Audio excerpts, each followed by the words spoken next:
2 weeks from today, we'll know who is in the playoffs, but for now, we'll have to wait and see as the Yarmouth-Dennis Red Sox take on the Kettle Kettleers. And a pleasant good evening, everybody. I'm Jon Perez, and welcome to Kettle Talk, the official pregame show of the Kettle Kettleers. Just when it looked like everything was going right for the Kettleers, their bats have gone silent. Over their last 3 games, they haven't managed more than 5 hits. Lucky enough for the Kettleers, they were in Chatham last night and have had their way with the Anglers over the 2 games that they've played already this season. Let's take a look at the highlights and see if the Kettleers could have gotten out of the schneid. Kettle heads to Chatham to take on the Anglers. Andrew Karp from Florida State goes for Chatham. Rio Gomez from Arizona goes for Kettle.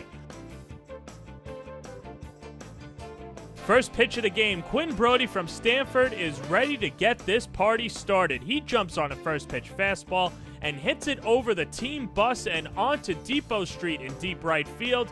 His 3rd home run of the year, and Kettle has an early 1-0 lead. Bottom 1 after a hit and a fielder's choice put runners on the corners. Gomez got the next 2 batters out, and then he gets Sean Bouchard from UCLA to ground out to end the threat. Bottom of the 4th, Ross Octor on the mound now for Kettle, and Patrick Mathis does his best Quinn Brody imitation. He socks the first pitch of the inning over the wall for his 4th home run of the year, and the game is tied at 1.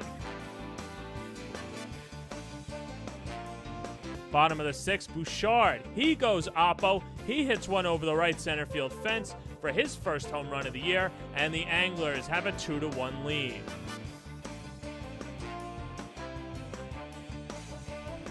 Offense would continue to be an issue for the Kettleers. They only managed 5 hits. Here's Tim Sosnara striking out, and the ball game would be decided 2-1 in favor of the Anglers. Right, yeah. I think everyone's putting together good at-bats, whether it's foul pitches off or just missing balls or whatever it might be. It is a game of inches, and when you hit a ball hard, and when Ryan hits a ball hard and the left fielder makes a sliding catch, and that would have been 2 runs right there. And a lot of balls are hit hard right at guys, and unfortunately that's just the way it goes sometimes. But I think top to bottom, we've just been putting together good at-bats every game for a while now. The beginning of the season was tough. A lot of guys were adjusting to wood bats, but people have been working hard, and they're putting quality at-bats together.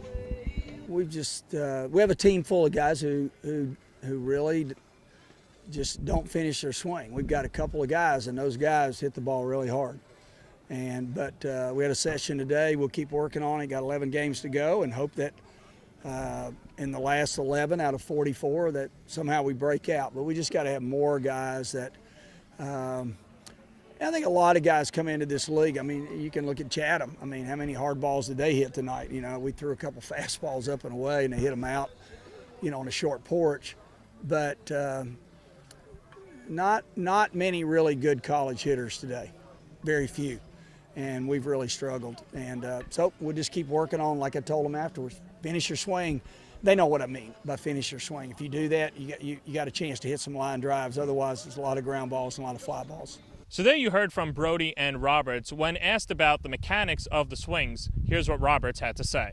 Mechanically have not been drilled fundamentally sound swing to be able to hit more line drives against really good pitching. I mean, the pitching in this league this summer is impressive. It's been really good. Change speed's really good. The other teams. I'm impressed with the pitching here this summer. And these guys have got to learn to handle this kind of pitching. Otherwise, pro baseball will be a lot tougher than this.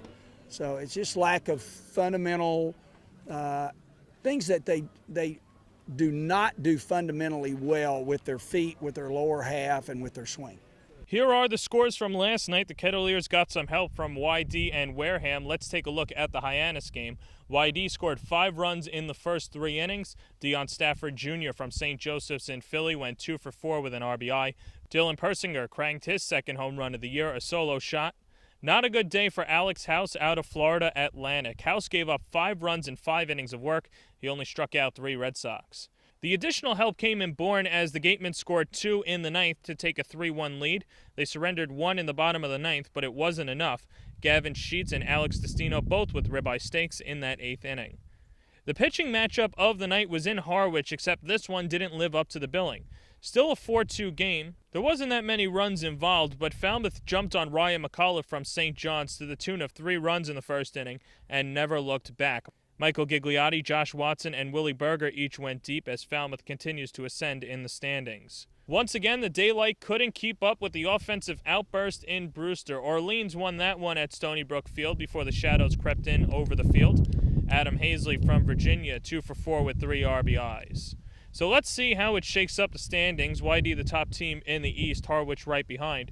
In the West, Falmouth leads by 7 points. Hyannis and Bourne don't enhance their lead on Kettuit, who is 7 behind both the Braves and the Harbor Hawks. As Yogi would say, it's getting pretty late early, and here is the remaining schedule for the Kettleers. Of the final 11 games that they have, 6 are against divisional opponents, including both a home game and an away game with Hyannis and Bourne. Certainly ground could be made up. Welcome back to Kettle Talk. I'm joined by Rio Gomez, the southpaw out of Arizona. And Rio, you're not coming off the picture-perfect ending at Arizona, losing to Coastal Carolina in the final round, but what did you learn about yourself and even your team this year to just go so far? Oh, well, I mean, as a team, we're very resilient. No one expected us to go far. In fact, before the season started, Pac-12 and the rest of college baseball voted us to finish in 9th place out of 11 teams in the Pac-12. So we far exceeded those expectations. And, we just took it a game at a time, and we went to Lafayette in the regional and just took a game at a time, and then moved on to Mississippi State, game at a time, College World Series, game at a time, and then made it all the way to the World Series finals. Now, obviously, you said you read the publications, you're picked to finish 9th. Was it verbalized in the camp of, hey, we can, let's show them what we're made of. These guys are completely wrong, and we just want to go out and prove everybody wrong? Absolutely. Within the team, not so much the coaching staff, but within the team, there was this, this motivation, this extra boost, I guess, this talk of, let's prove them all wrong. We're better than 9th place. We'll show them that we're much better than this throughout the year.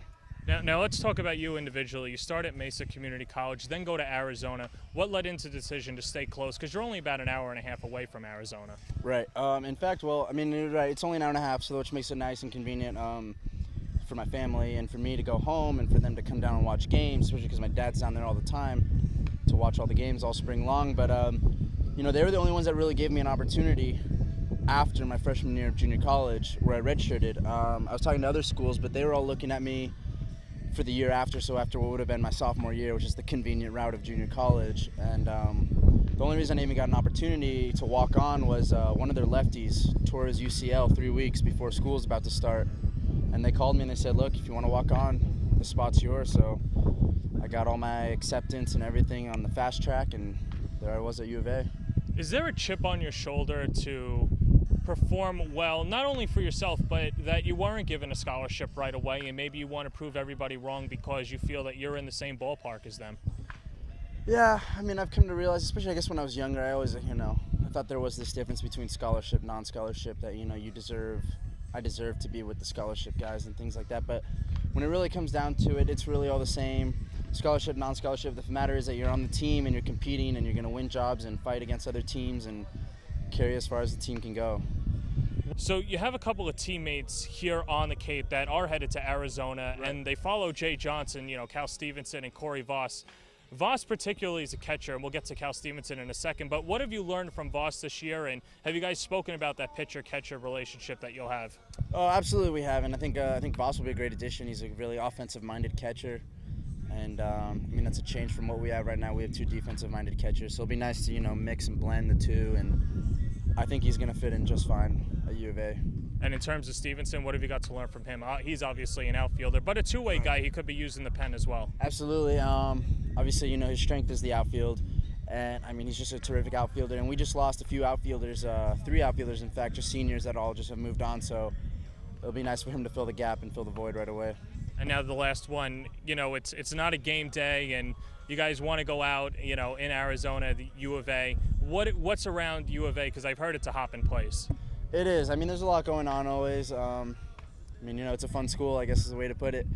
College game day is always a great time. There's always, Rio, thanks for the time. Starting lineup's coming up right after this.